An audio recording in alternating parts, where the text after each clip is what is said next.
Hey guys, and welcome back to another Random Distractions where we're playing the Turing Test. And in this one, we have two more crew members' rooms that we need to go through, or that we're going to be able to go through, and see if we can find anything else out. Oh, so she was a violinist. Nice.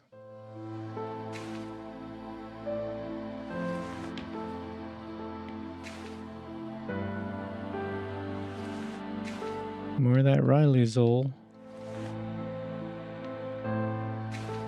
Motion sickness relief. Oh.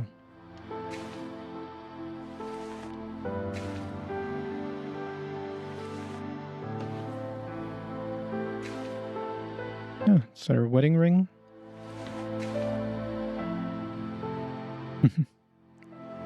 They're really photoshopped images right there. Let's see. Okay, to Matthew from Soichi, Organism 119. Hi Matthew, we've been studying Organism 119. Please find attached scanning electron microscope image, which appears to show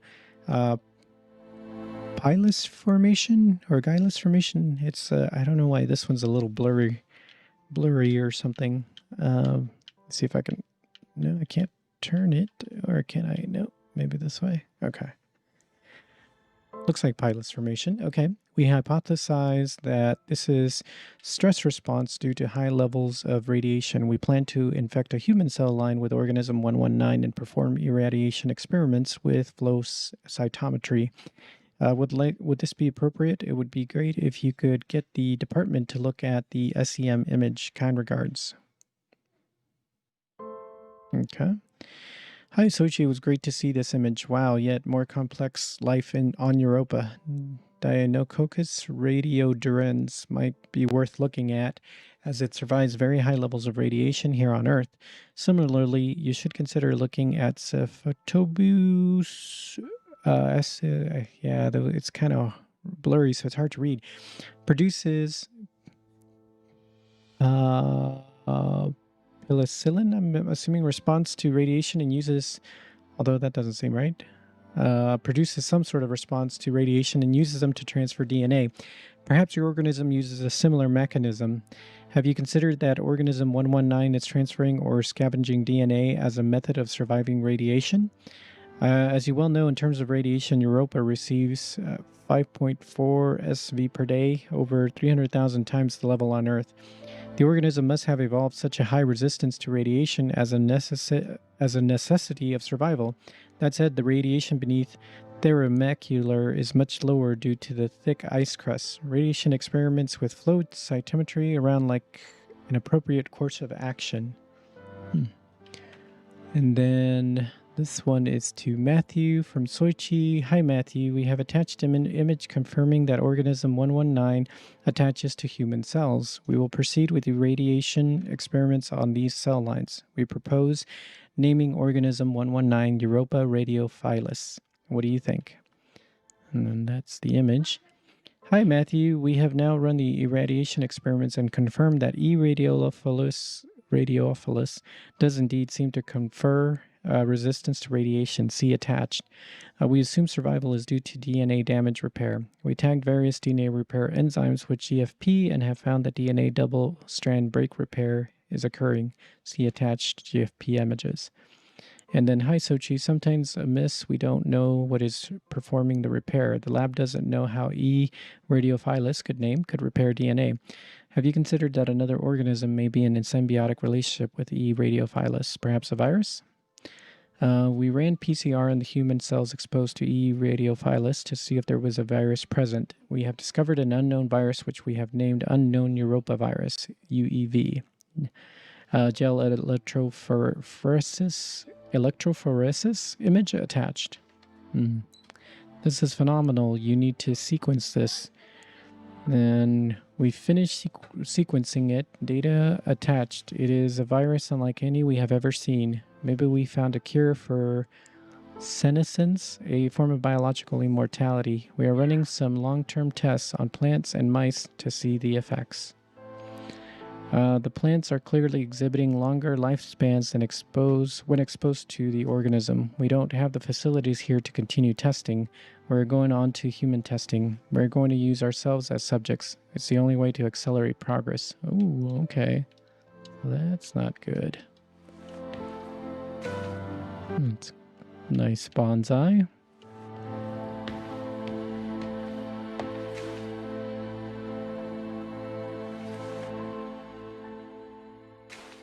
See. Oh, let's see. Oh, I'll go over here.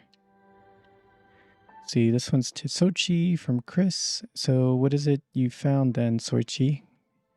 We found an extremophilia, i.e. an organism that can live in extreme conditions, that survives massive doses of radiation. Radiation damages DNA.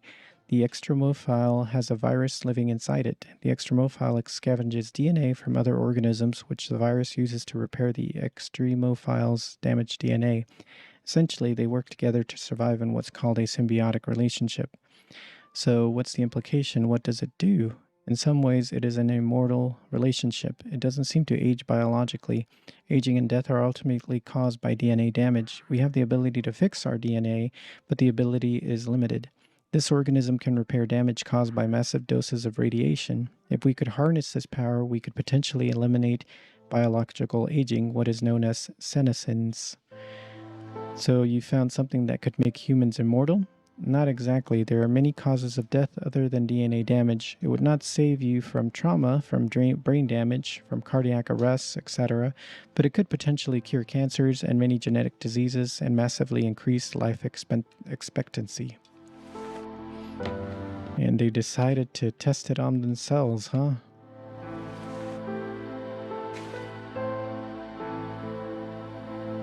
Let's see. Trying to get it to face the right way. Oh, it's still telling time. Okay. That's like 10, almost 10:30, 10:25, and it's, what does it say?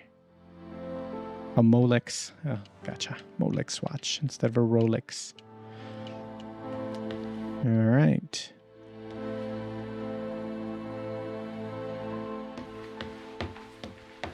And then this last one is Mikhail Tokarev. He was also the one that was terminated, I believe. Or was terminated. Some more of that Riley Zoll. Looks like maybe he was a painter.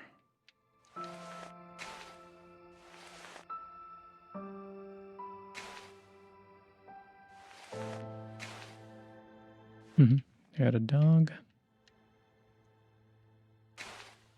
Let's see, March 6, 2249. The whole team experienced nausea during a large electrical surge in Europa's atmosphere. I am concerned. This was not an instance of mass hysteria. Vital signs were affected. It caused a uniform surge in heart rate that was detected in all members of the crew. I am reporting to ISA.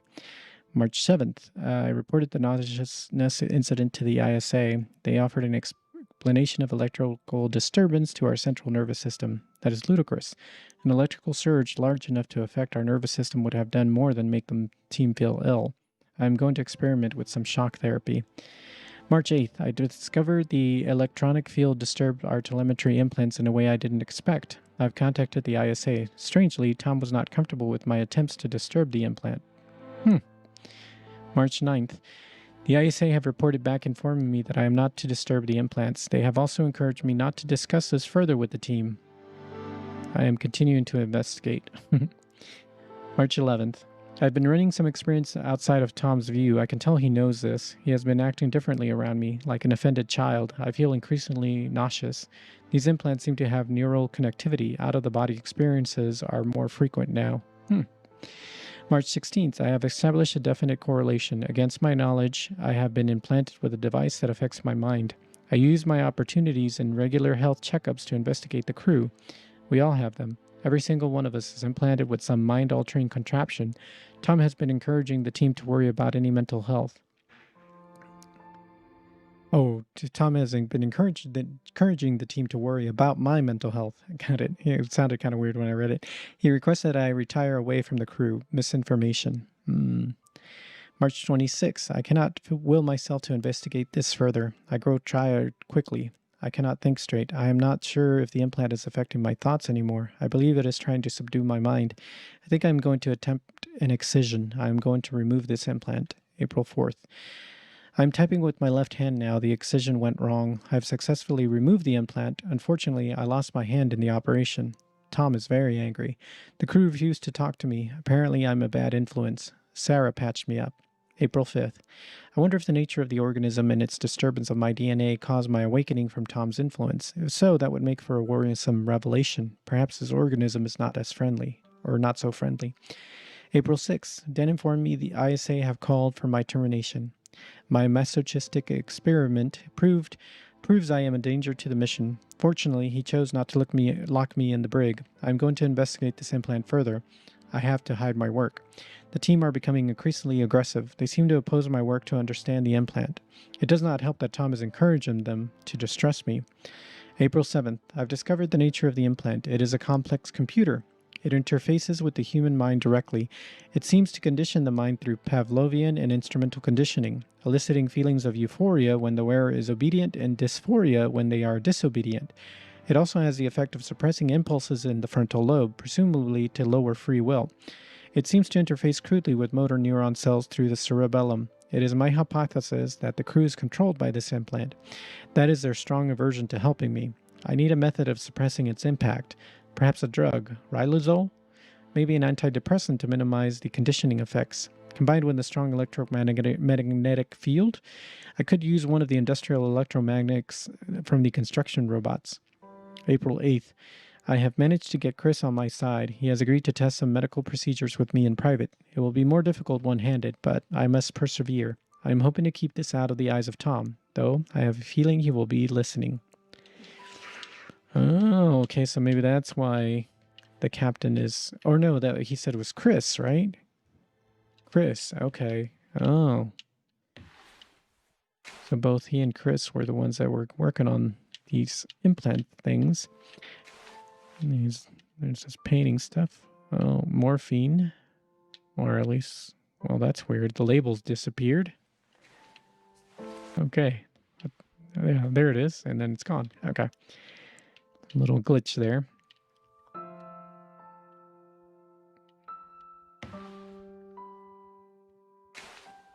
I feel like I've seen this painting somewhere else. Well, let me know in the comments if that looks familiar to you too. I can't put my finger on it, but it feels familiar. Okay, so that's interesting.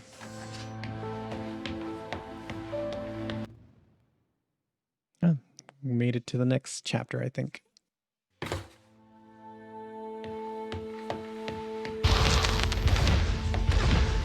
These people should not have been sent here. It's not safe. Manned space travel is not safe. Since mankind first entered space, the debate has raged over the value of manned space travel. There is a large contingent of the ISA that believes all tasks that need to be performed on Europa could be performed by machines. It is obviously less risky to send machines rather than humans into space.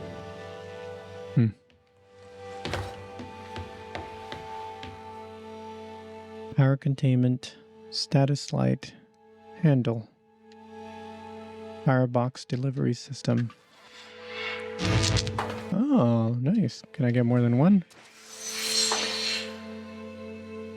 Oh no, it's just that one. Okay.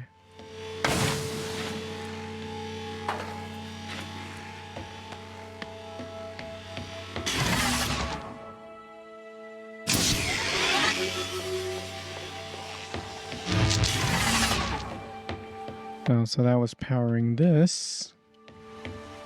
Is there another thing I have to hit? Oh, I guess that. But I don't think I can hit that from here. Or can I? Oh, I just barely can.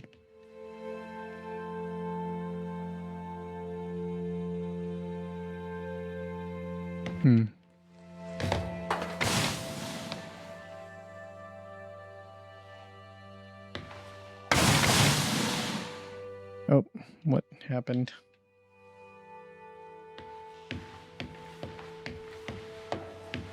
Something went wrong here.